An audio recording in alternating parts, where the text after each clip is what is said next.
The U.S. Supreme Court on Friday shot down a request to immediately decide a critical question in a federal criminal case facing former President Donald Trump, whether he is immune from prosecution for actions he took trying to overturn his 2020 election defeat.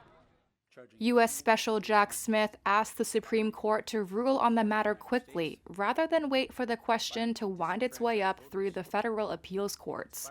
The justices rebuffed that request without explanation in a brief one-page order. No justice publicly dissented. The justices could still decide to consider the issue later.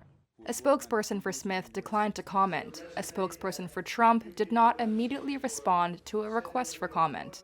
It's a win for Trump, for now. Trump has argued that the case should be dismissed on the grounds that former presidents cannot face criminal charges related to their official responsibilities. But his first claim of immunity in court was rejected by a U.S. district judge on December 1st, prompting Trump's appeal. That appeal suspended his trial, currently set for March. In a bid to avoid delaying Trump's trial, Smith on December 11th urged the Supreme Court to undertake an expedited ruling, even as the D.C. Circuit Court races to rule on the issue.